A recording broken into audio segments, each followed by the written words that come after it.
존중을 받을 때 행복하고 건강합니다. 그래서 에릭 번이라는 상남자는 이런 말을 했습니다. 모든 사람들은 존중받고자 하는 갈망을 가지고 태어난다. 그래서 사람들은 존중을 받아야만 행복하고 건강하다고 했습니다. 그리고 세상에 갓 태어난 아기들도 몸의 접촉을 통해서 존중을 받고 있습니다.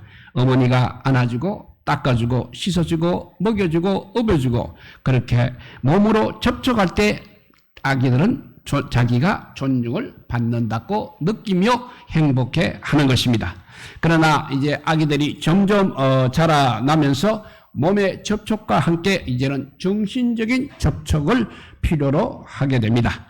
인정해주고 관심을 표현해주고 존중하는 태도를 보면서 사람들은 정신적인 접촉을 받게 되는 것입니다. 이런 사람들이 행복한 것입니다. 그래서 나는 지금 존중을 받고 있다는 생각을 하게 되면 I am OK 인생관을 형성할 수 있습니다. I am OK 인생관을 가지게 되면 자신에 대하여 자부심을 가집니다. 그리고 자기를 존중할 뿐 아니라 다른 사람들도 존중하며 인생에 대해서 언제든지 긍정적으로 생각하고 존중받는 인격을 형성할 수 있게 됩니다. 그러나 나는 지금 존중받지 못하고 있다고 느끼게 되면 거꾸로 I am not okay 인생을 형성합니다. 이런 사람들은 자신감을 상실합니다. 그리고 열등감을 가지게 됩니다. 자기는 누구는 타인도 무시하고 부정적으로 인생을 생각하면서 세상에 해악을 끼치는 그런 인격으로 자라날 수밖에 없는 것입니다. 우리 이 말씀은 존중받을 때 우리가 인간이 행복하다는 말씀이 되겠습니다. 인정해주고 축복해주고 용서와 감사줌을 받으며 서로 돌봐주는 관계를 가진 사람만이 행복한 것입니다. 사람들에게 충분한 감사를 받으며 살게 되면 정말 하늘을 날아오르는 그런 기쁨과 감격의 사람이 될 수 있습니다. 우리 모두 이렇게 존중받으며 살아가기를 바랍니다. 하나님께서는 우리 성도들이 충분한 존중을 받으면서 사는 사람들이 되기를 우리 하나님은 원하고 계십니다. 그러나 절반의 행복이 되지 않도록 해야 합니다. 진정한 행복은 자기를 사랑해주는 사람, 자기에게 감사하는 사람, 자기를 존중하고 축복해주는 사람을 만날 때 오는 것은 사실입니다. 그러나 그것만으로는 항상 절반의 행복밖에 얻지 못하게 된다는 것입니다. 하나님께서는 사람들을 서로 그 사이에 서 있을 때 행복하도록 그렇게 창조하셨습니다. 즉 이제 나도 다른 사람들을 그렇게 존중하고 사랑해야 한다는 것입니다. 한쪽에서는 나를 존중하고 축복해 주는 사람이 있는가 하면 다른 한쪽에는 이제 내가 존중하고 축복해 줘야 할 사람이 있어야 한다는 것입니다. 이제 존중과 사랑을 내가 나누어 줌으로써 나머지 절반의 행복을 느끼는 것입니다. 우리는 나를 존중하는 사람들과 내가 존중해 주어야 할 사람들 사이에 서 있는 동안에 비로소 온전하고 진정한 행복을 얻을 수 있다는 말입니다. 사실 사람은 누군가의 어떤 덕분에 살아가고 있습니다. 우리들의 삶이라는 것이 결국 누군가의 덕분에 살아가고 있는 것입니다. 그래서 요한복음 4장 37절 말씀을 보면 한 사람은 심고 다른 사람이 거둔다는 말씀이 있습니다.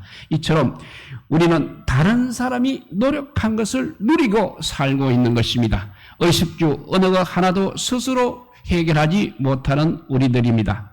생생 달리는 길, 잘 닦여진 자전거 도로, 길가의 핀 꽃들 다 누군가가 만들어 주었습니다. 맛있게 먹는 음식도 누군가가 애써 농사를 지어 운반해 주었습니다. 편리한 전기, 수도, 또 전기와 수도 꼭지만 틀면 콸콸 쏟아지는 물도 누군가가 수고하여 만들어 준 것들입니다. 지금 우리가 이 교회에 앉아 있는 의자도 누군가가 애써 만들어 준 것입니다.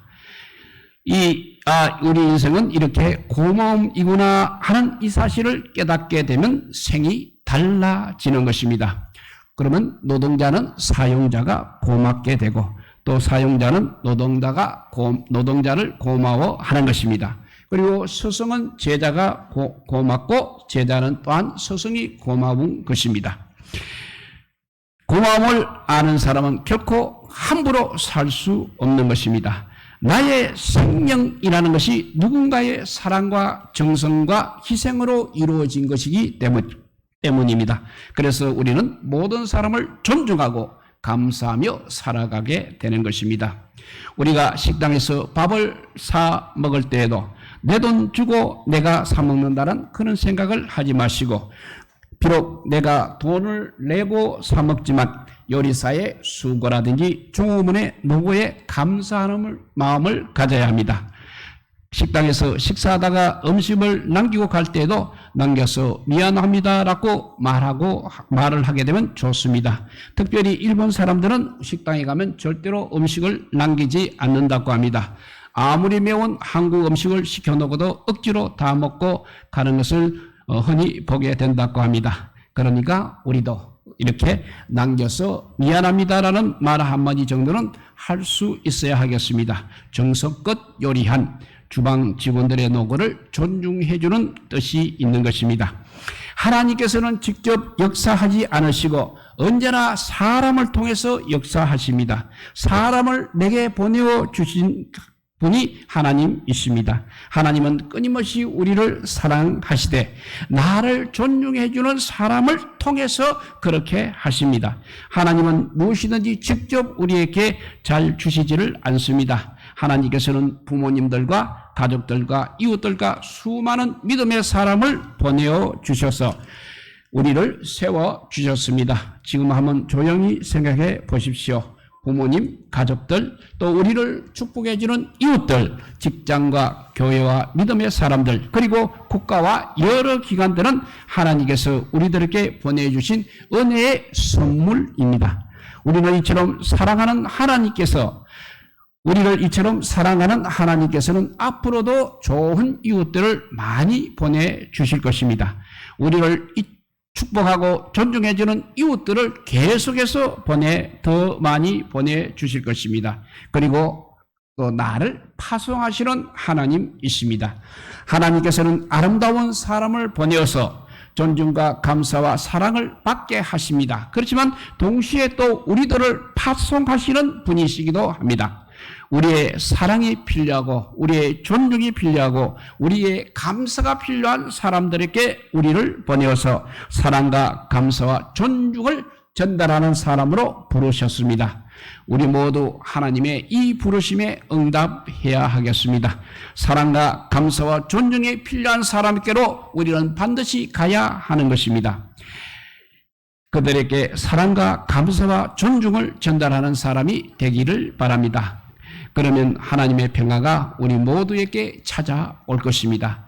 우리가 하나님의 자녀라는 선언은 명령을 항상 내포하고 있습니다. 그것은 바로 하나님 자녀에 걸맞는 사람이 되어라는 명령입니다. 곧 자기 주위의 다른 사람을 하나님의 자녀로 존중하고 존경하는 사람이 바로 하나님의 자녀인 것입니다. 그래서 내가 가는 길이 곧 희망이 되어야 하는 것입니다. 이런 예화가 있습니다. 제일교포 2세인 서경식 씨라는 분이 있습니다. 그분은 일본의 와세다 대학을 졸업한 재원이었습니다. 그러나 그 사람이 한국 국적을 가졌다는 이유로 몇 군데서 취직을 거절당했습니다. 결국 그는 힘든 아르바이트 생활을 하면서도 틈틈이 글을 썼습니다. 그래서 소년의 눈물이라는 책을 써서 아주 인기를 얻게 되고 클럽상까지 수상하게 되었습니다. 그래서 그가 그 자신의 책에 이런 글을 남겼습니다. 희망이 있어서 길을 가는 것이 아니라 내가 가는 길이 곧 나의 희망이다 라고 했습니다. 하나님의 자녀들인 우리에게도 이런 고백이 나와야 하겠습니다. 내가 가는 길이 나의 희망인다는 고백이 나와야 하겠습니다. 희망이 있어서 가는 길이 아니라 할지라도 내가 하나님을 바라보고 믿음으로 나아갈 때 내가 가는 그 길마다 하나님이 나에게 희망을 주실 것이다 라는 고백인 것입니다. 하나님의 뜻은 미리 끝까지 다 보여주는 것은 아닌 것입니다. 하나님의 뜻은 도덕적, 영적인 영역에서는 확실히 우리에게 보여주시지만 구체적으로 내가 걸어가야 할 실제 삶의 영역은 확실히 보여주지를 않으십니다. 그래서 내가 도덕적, 영적인 영역에서 우리 하나님의 뜻을 깨달았으면 내가 무슨 사업을 할 것인가, 내가 무슨 직업을 할 것인가, 내가 어디서 무엇을 할 것인가 등 실제 삶의 영역은 그냥 하나님이 나를 사랑하신다, 나를 존중해 주신다, 나를 반드시 도와주신다는 것을 믿고서 자기 이성적 판단을 근거로 해서 힘차게 나아가야 하는 것입니다. 물론 하나님의 관심은 우리들의 사업적 성취라든지 직업의 만족도보다는 항상 우리 영혼에 더 있다는 사실을 우리가 늘 기억해야 되겠습니다. 어쨌든 하나님께서 나를 사랑하신다, 나를 존중해 주신다, 나를 도와주신다, 이런 강력한 믿음이 항상 있어야 하겠습니다. 그때 내가 동서남북 어떤 길을 가더라도 내가 가는 길이 바로 하나님의 길로 변하게 될 것입니다. 성경에 보면 요셉이 그랬습니다. 그가 보디발의 집에 가니까 그 집이 복을 받았습니다. 그가 요셉이 감옥에 가니까 감옥이 복을 받았습니다. 또 요셉이 총리가 되니까 애굽이 복을 받았습니다. 요셉이 이렇게 어디를 가든지 그가 가는 길이 바로 희망의 길로 바뀌었다는 것입니다. 여러분, 이제 복의 형태가 그릇입니까? 통로입니까? 그동안 우리는 복을 많이 담는 그릇에 관심이 많았습니다.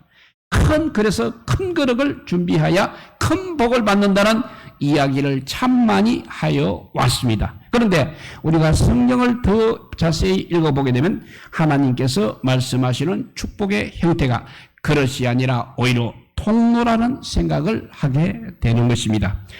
그래서 창세기 12장 3절 말씀 보게 되면 땅의 모든 족속이 너로 말미암아 복을 얻을 것이라고 하신지라 했습니다. 너로 말미암아 했습니다. 하나님께서는 하나님의 축복이 그냥 우리에게서 머물러 있기를 원하지 않으십니다. 하나님의 축복이 우리로 말미암아 세상으로 그리고 많은 사람들에게로 흘러가기를 원하고 계십니다. 그래서 하나님은 우리가 축복의 통로가 되기를 원하고 계십니다. 얼핏 생각하면 별로 매력적인 말씀은 아닙니다. 내가 또 손해보는 말씀 같습니다. 그렇지만 우리는 반드시 축복의 통로가 되어야 하는 것입니다. 그리고 우리는 축복의 통로가 되고 싶습니까? 아니면 축복의 그릇이 되고 싶습니까? 우리는 우리를 통하여서 하나님의 축복이 세상과 다른 사람에게로 흘러가게 하고 싶어 하십니까? 아니면 다른 사람을 통하여 자꾸 우리에게로 축복이 흘러오게 하고 싶으십니까? 우리는 대개 축복의 그릇이 되고 싶어 합니다. 복이 내게로 들어와야 하는 것인지 나를 통하여 남에게로 흘러가는 것은 어찌 기분이 좀 좋지를 않습니다. 그러나 우리 하나님의 방법과 생각은 다르다는 것입니다. 하나님은 항상 우리가 축복의 통로가 되기를 원하고 계십니다. 여러분, 물은 그릇에 많습니까? 아니면 통로에 많습니까? 여러분, 물은 그릇보다 통로에 항상 많습니다. 그것은 사실 비교도 되지 않습니다. 우리 모두 하나님의 말씀같이 축복의 통로가 되시기를 바랍니다. 진심으로 우리 성도들이 축복의 그릇만 되지 말고 축복의 통로가 되기를 바랍니다. 그릇에 담긴 축복의 양과 질은 통로에 담겨있는 축복의 양과 질에는 비교할 수 없을 정도로 많다는 것을 늘 기억하여 주시고 내게 들어오는 모든 것도 감사하고 또 많은 축복들이 내게서 다른 사람들에게 흘러가기를 절개하는 우리 성도들이 되시기를 주님의 이름으로 축복드립니다.